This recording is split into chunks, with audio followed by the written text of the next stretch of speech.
Hello, my name is Juri Bobbert and I'm going to explain a little bit about Meetingwizard and the uses of Meetingwizard, specifically focusing on what we call collaboration engineering. So engineering an agenda which facilitates the potential outcome that you want to perceive as a facilitator.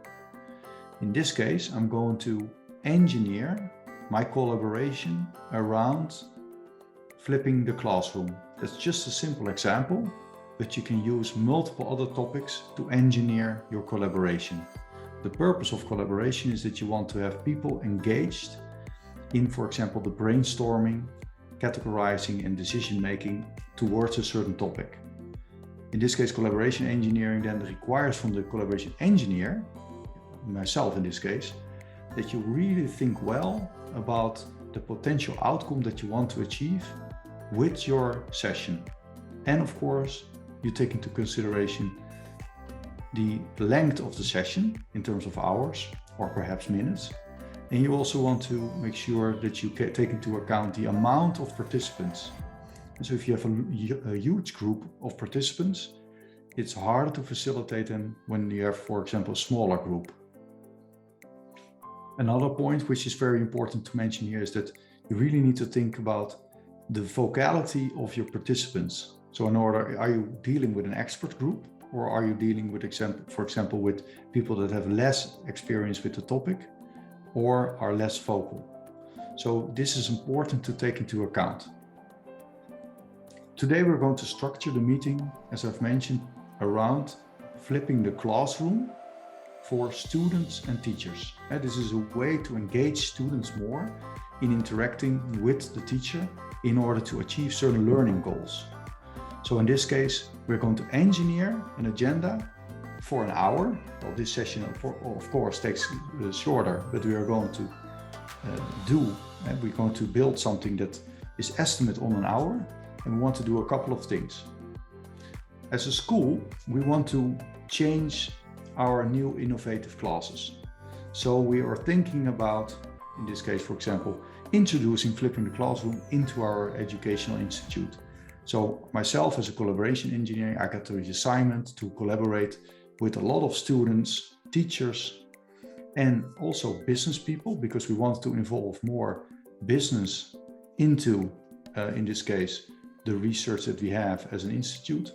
So we have a combined collaboration effort in order to understand if Flip the Classroom is something for our educational institute. And so our goal is to introduce something new, but we also want to have commitment from the participants that they are willing to adhere to this new way of working and that they take ownership of what it takes in order to make, in this case, Flipping the Classroom work. So that's our purpose, and that's how we are going to engineer the agenda today. So what I'll do, I'll also make use of the Meetingwizard group support system technology that supports me in this collaboration. So I'm going to engineer my agenda in the collaboration engineering technology of Meetingwizard. So for that, I'm going to share my screen, and I'm just double check with my participants that I've arranged for today in this demo session that it is visible. Okay, so I have Menno here and I have Nicole here to function as a collaboration partner. So what you see here is that I can make an agenda. This is the Meetingwizard backend that I see as a facilitator. And what you see is I've already made a couple of agendas in the past, but I'm going to create a new one. So the title of this new agenda is Introducing Flip the Classroom in our institute.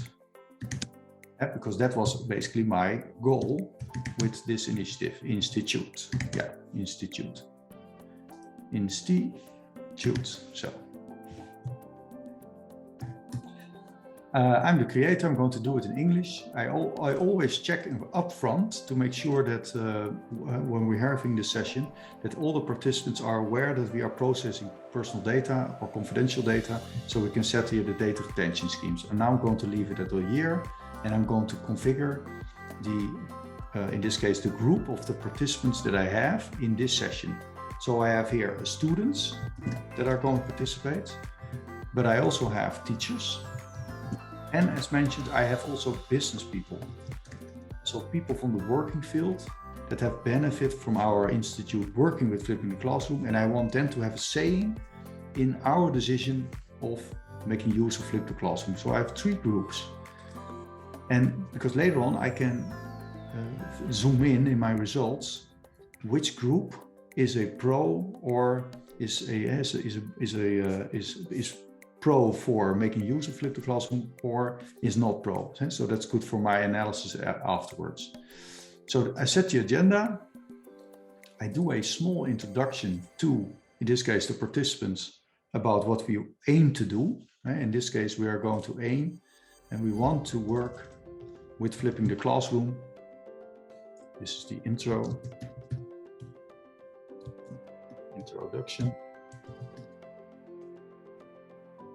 And I do a small explanation here, and we want to introduce something new to innovate our working methods and want to make a decision on Flip the Classroom meet requirements. And so what do the people in this group require from Flipping the Classroom? And as an additional thing, I want to add additional information, both for the participants, but also later on, as a documentation step that you can also look afterwards at certain documentation that is relevant to this topic. I add here, in this case, the URL to a specific document. And in this case, I selected this document from Cynthia Braan about Flipping the Classroom. She's from Vanderbilt University.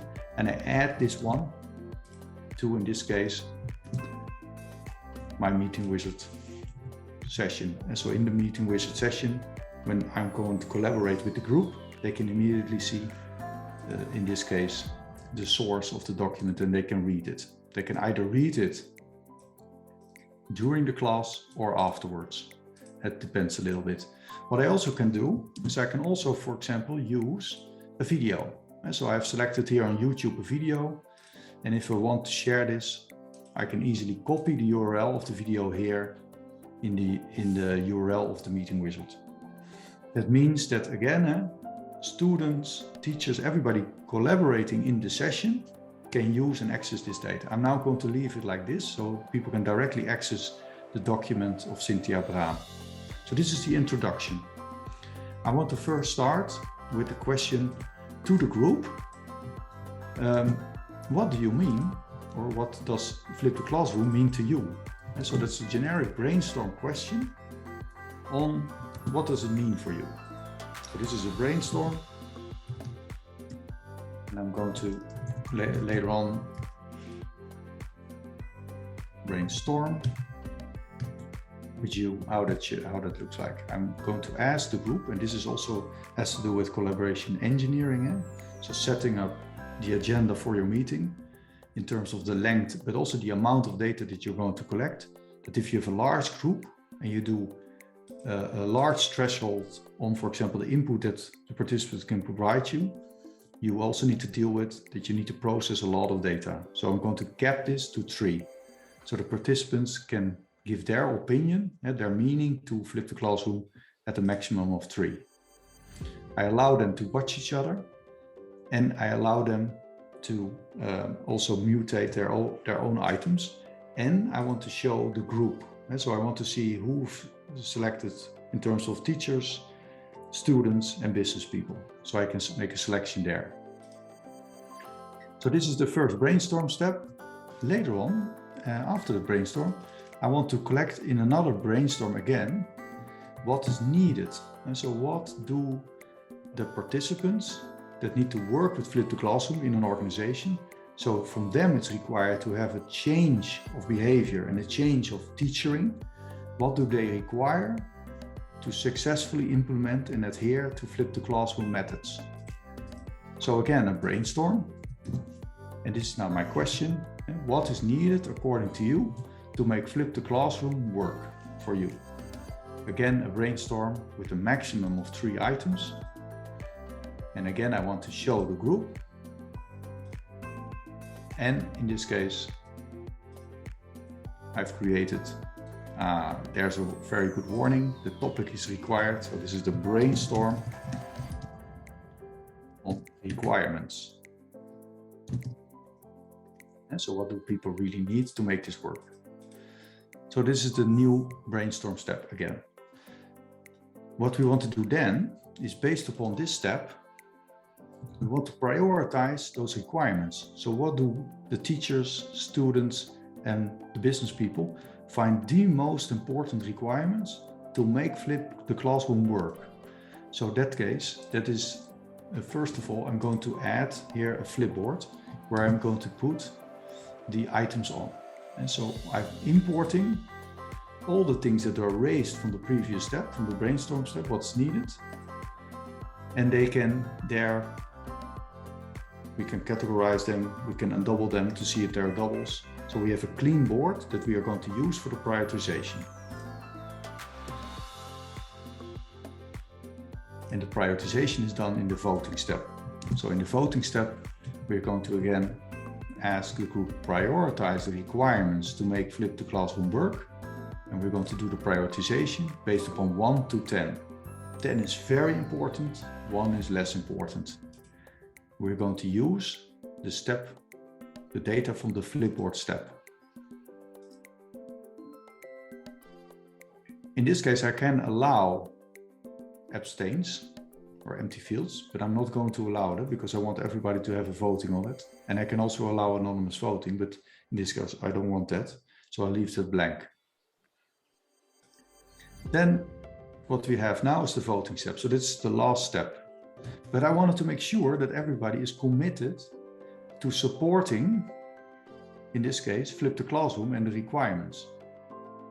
So I'm going to ask, are you committed to support these requirements? I'm going to ask commitment. And I'll do that, in this case, via the Flipboard. So I add here a step, and the step is named, are you committed to support these requirements? And if not, please remark. And so I'm going to leave him here an option, yes or no. So in this case, it is yes or no. So on the Flipboard, I mentioned yes, no, and perhaps I want to have something like other, where they can raise, if they have major concerns, they can add other.